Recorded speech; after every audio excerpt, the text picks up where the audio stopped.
నేస్తాలైన శ్రీరుద్ర వారి మట్టి గణేశ విగ్రహాలు ఇప్పుడు అన్ని రత్నదీప్ స్టోర్స్ లో లభ్యం. త్వరపడండి. నమస్తే, నేను Keshav. Welcome to Suman TV. Andhra Pradesh ఉప ముఖ్యమంత్రి పవన్ కళ్యాణ్ విరాళాల విషయంలో తీసుకున్న విషయం ఇప్పుడు ప్రతి ఒక్కరిని గుండెకి తడుతున్నటువంటి పరిస్థితి. అలానే జాతీయ మీడియాలో కూడా ప్రముఖ కథనంగా ప్రచురిస్తున్నారు. మరోవైపు నుంచి చూస్తే పవన్ కళ్యాణ్ తీసుకున్న నిర్ణయం అదే బాటలో నడిచేటువంటి ప్రయత్నం జన సైనికుల్లో కూడా కొత్త జోష్ తీసుకొస్తుంది. ఈ అంశంపైన మనతో మాట్లాడడానికి జనసేన పార్టీ అధికార ప్రతినిధి రజనీ గారు. రజనీ గారు, నమస్కారం. నమస్తే అండి.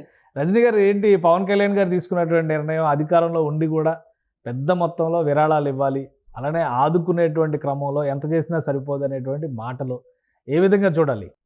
ముఖ్యంగా ఏదైతే ఆయన ఉదార స్వభావం రాజకీయాల్లో లేనప్పటి నుంచి మీ అందరికీ తెలిసిందే. ఇవాళ ప్రత్యేకించి మనం ఆయన్ని కొత్త కోణంలో చూసిందేమీ కాదు. రాజకీయాల్లోకి వచ్చాక బహుశా ఇలా చెయ్యాలా అనేది కూడా ఏమీ లేదు, మనందరికీ తెలుసు కదా. ఎందుకంటే ఎప్పుడు రాజకీయాల్లో లేనప్పుడే తమ్ముడు సినిమా కలెక్షన్ వచ్చినప్పుడు ఆయన వాళ్ళ తండ్రి గారి చేత విరాళం ఇచ్చినటువంటి దృశ్యం మనందరికీ తెలుసు. అది కూడా బోర్డర్లో సైనికులకి. అప్పట్లో తమ్ముడు సినిమా, తొలి ప్రేమ సినిమా, అప్పటి నుంచే ఆయనకి ఒక సేవా గుణం, ఒక దాన గుణం అనేది ఉందని మనందరికీ తెలుసు.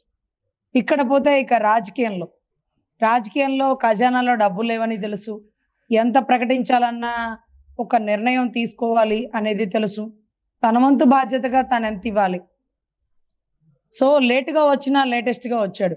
ఏమైపోయాడు మీ అన్న, ఎక్కడున్నాడు మీ అన్న అని అడిగిన వాడికి ఇదిగో అన్న వచ్చే, ఆశ వచ్చే అనే ఒక సమాధానం చెప్పారండి. ఆవు చేలో మేస్తే దూడ గట్టున మేస్తుందా అన్నట్టుగా గత ప్రభుత్వ పరిపాలన ఎలా ఉందో మాకు బాగా తెలుసండి.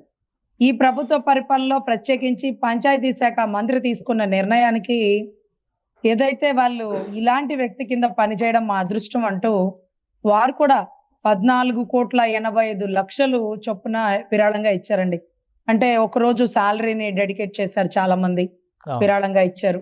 అదే రకంగా కొంత శాఖల వాళ్ళు, పంచాయతీ ఇంజనీరింగ్ శాఖ వాళ్ళు, లేకపోతే జేఏసీ, వీళ్ళందరూ కూడా ఒక 75 లక్షలు, ఒకళ్ళు 85 లక్షలు, ఒకళ్ళు 14 కోట్లుగా టోటల్ గా మొత్తం పంచాయతీ శాఖకు సంబంధించి విరాళంగా ఇచ్చారు. ఆయన ఇవ్వడమే కాకుండా ఎంతో మందితో ఇప్పించిన గొప్ప గుణం. అంటే నేనిస్తే నేను మంచోడిని అయిపోతా, మీరు కూడా ఇస్తే మీరు కూడా మంచోళ్ళు అవుతారు అన్నట్టుగా కొత్త సిద్ధాంతాలండి ఇవన్నీ. ఒకటి, ఇక్కడ సహాయక చర్యలు నిర్వహించడానికి అధికారంలో ఉన్నారు.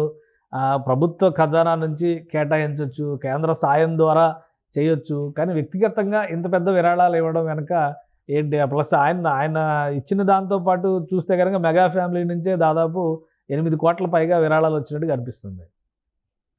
ఆయన గుణం సార్. ఆయన ఒక రాజకీయంగా లేకపోయినా ఆయన ఇచ్చేస్తాడు. ఈ రోజు పదవి వచ్చాక అన్నా నీ చేతి డబ్బు తీయకూడదన్నా, ఖజానా డబ్బు తీయన్నా అంటే ఖజానాలో ఏముందిలేమ్మా, జీతం తీసుకునే పరిస్థితి కూడా లేదు, బ్లీచింగ్లకే డబ్బులు లేదు. ఈరోజు నేను పనిచేస్తున్న పంచాయతీ శాఖ మంత్రిగా ఉన్నాను కాబట్టి 400 మండలాలు ముప్పు ప్రాంతాలుగా గుర్తించారండి, 400 గ్రామాలు. సో ఆ 400 గ్రామానికి చొప్పున ₹1,00,000 విరాళంగా ప్రకటించారు. అక్కడ ఒక 4 కోట్లు, ఆల్ ఓవర్ గా తెలంగాణకి 1 కోటి, ఆంధ్రాకి 1 కోటి, మొత్తంగా 6 crores అండి. 6 కోట్లు ఇచ్చిన 6 అడుగుల బుల్లెట్ ఈ రోజు ఆంధ్ర రాజకీయాల్లో కొమరం పులిలాగా కనపడుతుందండి. ఎంతో మందికి ఆదర్శప్రాయం. వీటన్నిటికంటే మించి మొరిగిన చాలా మంది ఉన్నారు కేశవ్ గారు.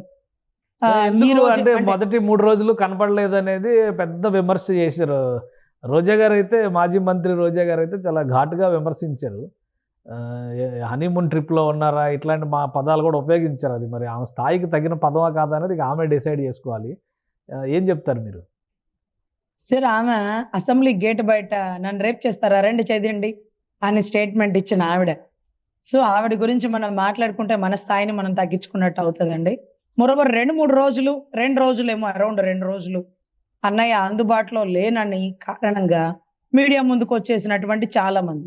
ఆయన అందుబాటులోనే ఉన్నాడు, కానీ ఆయన బయటకు వచ్చి ఏం మాట్లాడతాడా అంటూ మీడియా మొత్తం ఆయన్నే ఫోకస్ చేయడం బిగించేసింది. అక్కడ వరద ముప్పు ప్రదేశాలు కానీ, కావాల్సినటువంటి సహాయ చర్యలు కానీ, ఇప్పుడు కన్నయ్య నాయుడు గారు ఉన్నారండి, ఆయనతో మనకి అవసరం. విజనరీ ఉన్న చంద్రబాబు గారు ఉన్నారండి. ఈ రోజు ఆయన క్లీన్ గా వైజాగ్ ని చేయగలిగారు ఉదు తుఫాన్ తర్వాత. సో ఆయన విజనరీ అవసరం అండి. ఈ రోజు అధికారం ఉండేవాడు, లేకపోతే తోటి స్థాయి మంత్రులు అచ్చెన్నాయుడు గారు ఎలాగో, రామ్మోహన్ నాయుడు గారు ఎలాగో, పవన్ కళ్యాణ్ గారు కూడా అలాగే ఒక శాఖకు సంబంధించిన ఒక మంత్రివర్యులండి. సో మనకి పవన్ కళ్యాణ్ గారు ఎక్కువ అవ్వచ్చు, కానీ సీఎంకి డిప్యూటీ సీఎం ఈ పదవుల రీత్యా ఎవరు చేయాల్సిన పని వారు చేయనివ్వండి. వారు బోట్లో వెళ్ళారు, వారు 1:30కున్నారు. మీ నాయకుడు నిద్రపోతున్న అధికారులను నిద్రలేపి వారిని చైతన్యవంతంగా మార్చాడా అనేది ఆయనకి తెలుసు. ఈరోజు ఆయన గురించి మాట్లాడేస్తా ఈ రోజక్క ఎంత విరాళం ఇచ్చిందని మేము అడుగుతున్నాం. తెల్లారు లెగిస్తే తెలంగాణలో తిరుగుతుంది, తెలంగాణలో ఇవ్వాల, నగిరిలో నిలువెత్తు ఇల్లు కట్టింది, మరి అక్కడ ఇవ్వాల. మాటకి ముందు మాట్లాడుతుంది ఆయన ఏం చేశారు, ఆయన ఎప్పుడు వస్తారు, ఆయన వచ్చారు, ఆయన రావడం కొన్ని కోట్లు విరాళంగా తీసుకొచ్చారు. ఎంతో మంది సినీ ప్రముఖులు ఇచ్చారు, అది వేరే విషయం. కానీ పంచాయతీ శాఖలో పనిచేసేవారు ఆయన్నే ఆదర్శంగా తీసుకొని 14,85,00,000 విరాళంగా ఇచ్చారు. ఆయన 6 కోట్లు ఇచ్చారు.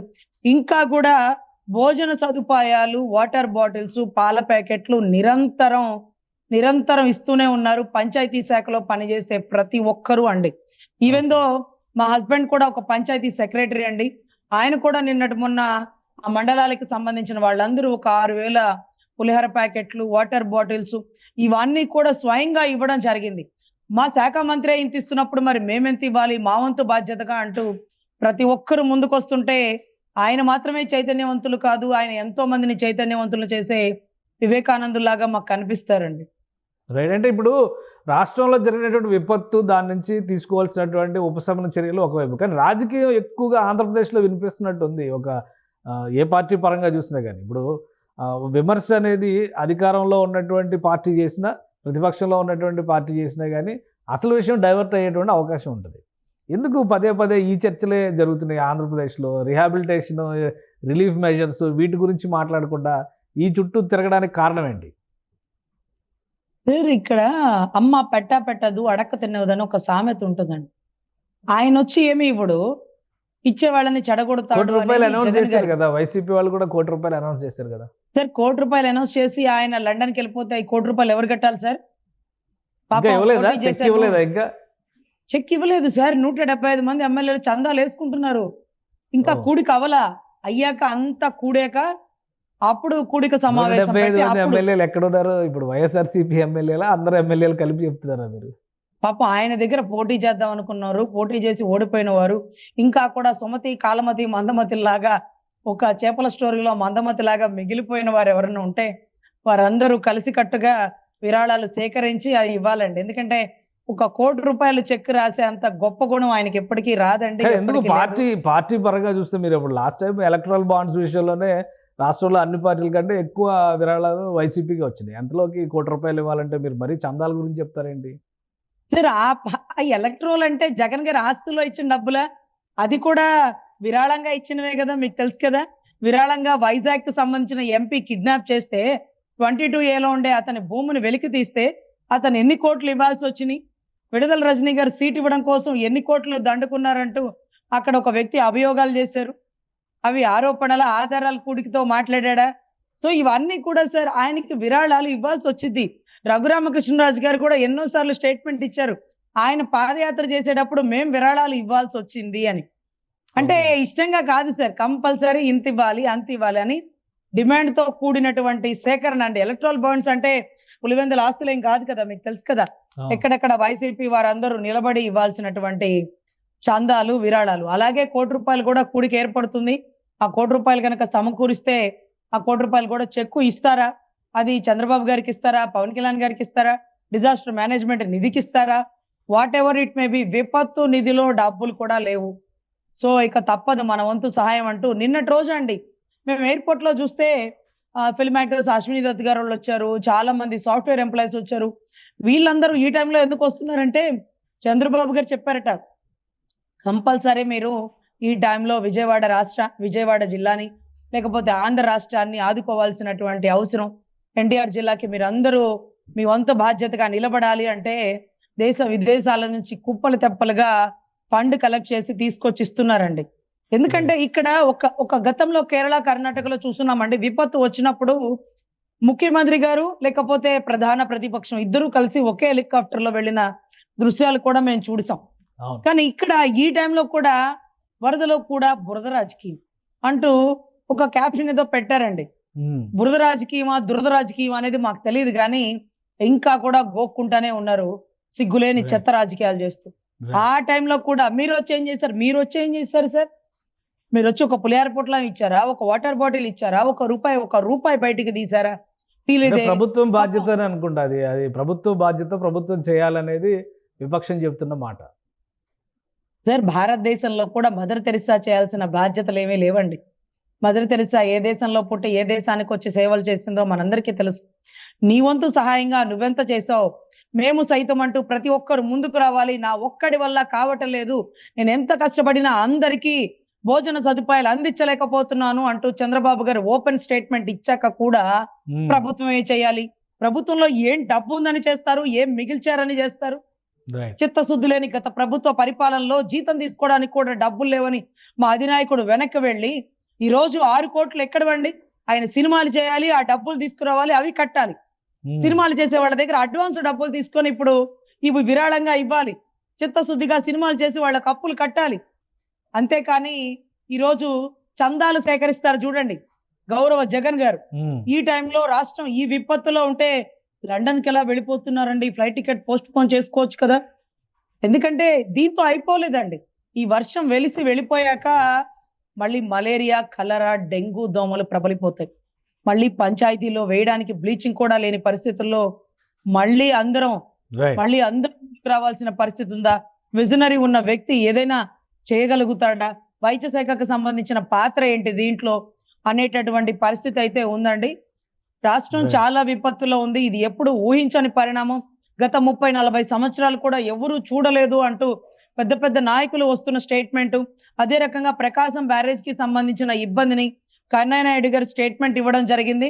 చిన్న ఇబ్బందే, దాన్ని మనం ప్లాన్ గీస్తున్నారు, మళ్ళీ వెంటనే దాన్ని అక్కడ సమకూర్చేస్తారు, ఏ ఇబ్బంది జరగదు, మీరందరూ సేఫ్ గానే ఉన్నారు అంటూ ఇచ్చిన స్టేట్మెంట్లు కూడా అదేదో మహిష్మతి ఊపిరి పీల్చుకోవడం. కేంద్ర బృందం కూడా పర్యటిస్తుంది కాబట్టి రిలీఫ్ దొరికే అవకాశం ఉంటుందా? కేంద్ర సాయంలో కూడా పెద్ద ఎత్తున సాయం లభించే అవకాశం ఉంటుందా? 100% అండి. సుజనా చౌదరి గారు అక్కడ విజయవాడ వెస్ట్ కు సంబంధించి గెలిచిన వ్యక్తి. ఆయన గతంలో కూడా ఎంపీగా ఉన్నప్పుడు కూడా సత్సంబంధాలు కలిగి ఉన్నారు మోడీ గారి ప్రభుత్వంతో. ఆయన పబ్లిసిటీ కోసం మోడీ గారే దిగి వచ్చి విజయవాడలో ప్రచారంలో ఉన్నారు, మీరు చూస్తున్నారు. అంత గొప్ప వ్యక్తికి ఆ సత్సంబంధాలని ఈ రోజు మేము స్వయంగా సుజనా చౌదరి గారిని మీడియా ముఖంగా అడుగుతున్నాం. ఈ రోజు మీకుండేటటువంటి రిలేషన్స్, సెంట్రల్ నుంచి రావాల్సినటువంటి ఫండ్ రిలీజ్ చేయడంలోను, తర్వాత సెంట్రల్ ఆదుకోవాల్సిన ఆవశ్యకత కీలకంగా ఉంది ఇటువంటి గడ్డు కాలంలో.